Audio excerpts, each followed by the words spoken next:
Selamat pagi Bapak Ibu, rekan-rekan yang dikasihi oleh Tuhan Yesus Kristus. Di pagi hari yang indah ini kembali izinkan saya menyapa Bapak Ibu Saudara di dalam program Motivasi Pagi. Berkat firman Tuhan pagi hari ini yang hendak saya bagikan kepada Bapak Ibu Saudara semua saat ini terambil di dalam Injil Markus pasal 13 ayat yang ke-13 yang berbunyi demikian: kamu akan dibenci semua orang oleh karena namaku, tetapi orang yang bertahan sampai pada kesudahannya, ia akan selamat. Amin. Bapak Ibu Saudara yang dikasihi oleh Tuhan Yesus Kristus, dibenci karena nama Yesus menjadi bagian yang tidak terpisahkan dari kehidupan setiap orang yang percaya kepada Tuhan. Orang percaya harus bertahan jika ia mengalami hal-hal yang demikian. Sebab jika kita tidak bertahan hingga akhirnya, maka kita tidak akan mendapatkan keselamatan dari Tuhan. Itu sebabnya orang yang mengikut Yesus bisa saja mengalami penderitaan dan penganiayaan. Penderitaan dan penganiayaan adalah dua kata yang tidak ingin banyak didengar orang, apalagi mengalaminya sendiri. Karena itu banyak orang ingin menghindar dari penderitaan dengan berbagai cara atau melengkapi diri dengan berbagai tameng atau proteksi diri.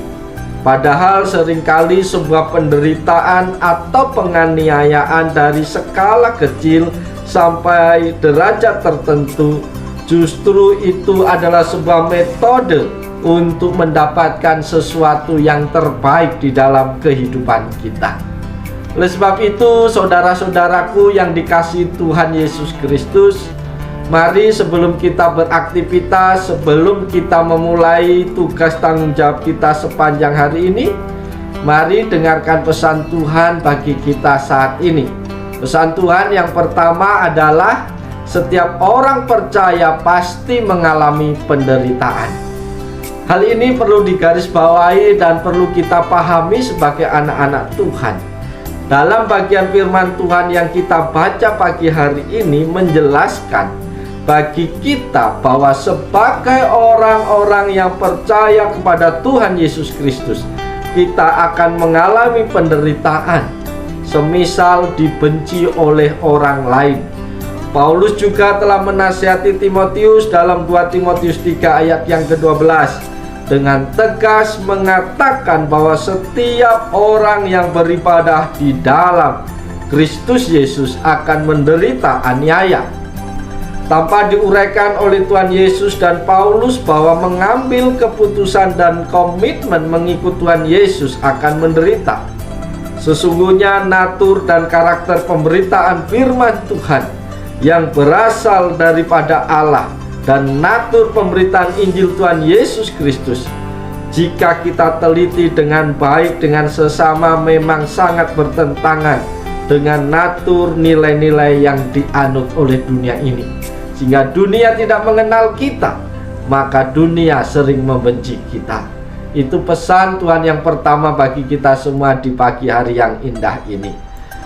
Pesan Tuhan yang kedua bagi kita semua, Bapak Ibu Saudara, rekan-rekan yang dikasihi dan yang diberkati Tuhan, adalah Tuhan Yesus tidak pernah menjanjikan kemudahan-kemudahan di dalam kehidupan kita. Saat kita menjadi pengikut Tuhan Yesus Kristus, Tuhan Yesus tidak pernah menjanjikan kita berbagai keuntungan dan kemudahan-kemudahan yang akan kita dapatkan dengan menjadi pengikutnya. Justru sebaliknya, Tuhan Yesus mengatakan bahwa para pengikutnya akan diserahkan dan disesat, dan kita akan dibenci oleh semua orang karena namanya. Tetapi orang yang bertahan sampai pada kesudahannya akan selamat. Demikianlah menjadi pengikut Yesus Kristus itu tidak mudah, Bapak Ibu yang dikasihi Tuhan. Kita akan mengalami berbagai macam bentuk kesusahan hidup, penderitaan, bahkan penganiayaan. Seperti Paulus mengatakan kepada jemaat di Tesalonika, kamu sendiri tahu bahwa kita ditentukan untuk itu. Sebab juga waktu kami bersama-sama dengan kamu, telah kami katakan kepada kamu bahwa kita akan mengalami kesusahan. Bapak Ibu yang dikasihi oleh Tuhan Yesus Kristus, siapapun Bapak Ibu Saudara, walaupun mungkin kita tidak mengalami penganiayaan seperti yang dialami oleh para rasul demi mempertahankan kebenaran, mungkin kita akan dihina, dicemooh, dipandang aneh, atau dikucilkan. Ketika kita tidak ikut menyembah nenek moyang kita, menyembah roh-roh leluhur kita, kita mungkin akan dikucilkan dan dianggap sebagai anak durhaka oleh keluarga kita. Ketika kita memilih untuk beribadah pada hari Sabat, teman-teman kita mungkin akan menghina, menertawakan. Inilah yang akan menjadi, yang akan dialami oleh setiap orang yang mengikut Tuhan Yesus. Tetapi Tuhan Yesus berkata, berbahagialah orang yang dianiaya sebab kebenaran, karena merekalah yang mempunyai kerajaan surga. Berbahagialah kamu jika karena aku kamu dicela dan dianiaya, dan kepadamu difitnah segala yang jahat. Bersukacita dan bergembiralah karena upahmu besar di surga. Sebab demikian juga telah dianiaya nabi-nabi sebelum kamu. Matius 5 ayat 10 sampai yang ke-11. Itu pesan Tuhan yang kedua bagi kita semua di pagi hari ini. Pesan Tuhan yang ketiga bagi kita Bapak Ibu Saudara, rekan-rekan yang dikasihi dan yang diberkati Tuhan. Tuhan memberkati orang yang bertahan sampai akhir, menghadapi berbagai penderitaan dan kesukaran karena nama Yesus. Biarlah dengan bersandar pada kuasa Roh Allah, kita boleh tetap berdiri teguh dan tetap berpegang pada iman kita sampai pada kesudahannya. Maka Tuhan pun akan mengaruniakan kebahagiaan yang kekal kepada kita. Seperti yang dikatakan Paulus, sebab penderitaan ringan yang sekarang ini mengerjakan bagi kami kemuliaan yang kekal, yang melebihi segala-galanya, jauh lebih besar daripada penderitaan kami.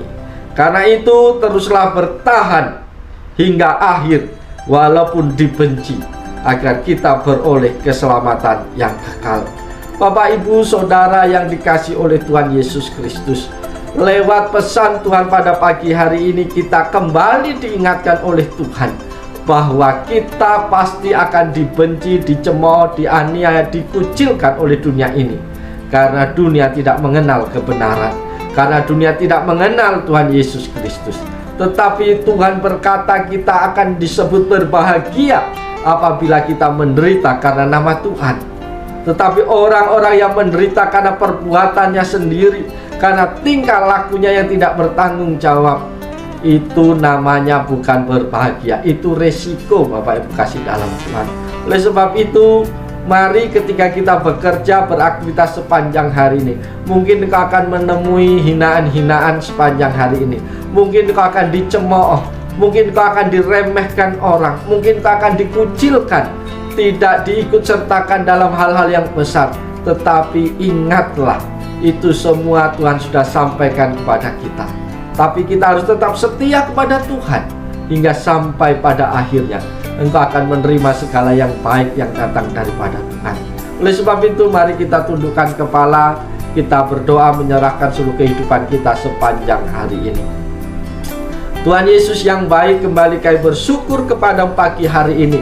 Hamba mau berdoa untuk setiap pribadi yang menyaksikan program ini dimanapun mereka berada. Kami mau berdoa di dalam nama Yesus. Tuhan, kuatkan dan teguhkanlah hati mereka, teguhkan iman percaya mereka. Meskipun mereka harus menderita, meskipun mereka harus mengalami aniaya, meskipun mereka harus dibenci karena mereka mempertahankan iman kepadamu, Kiranya Roh Kudus pimpin, kuatkan, teguhkan mereka, sehingga mereka tetap bertahan di dalam setiap situasi-situasi sulit yang mereka hadapi.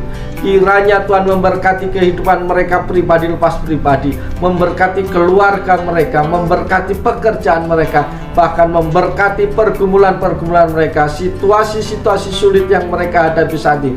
Ketika mereka mengalami sakit penyakit, Tuhan ulurkan tangan penuh kuasa, jamah, sembuhkan di dalam nama Yesus, sehingga mereka mengalami pemulihan yang sempurna di dalam Tuhan.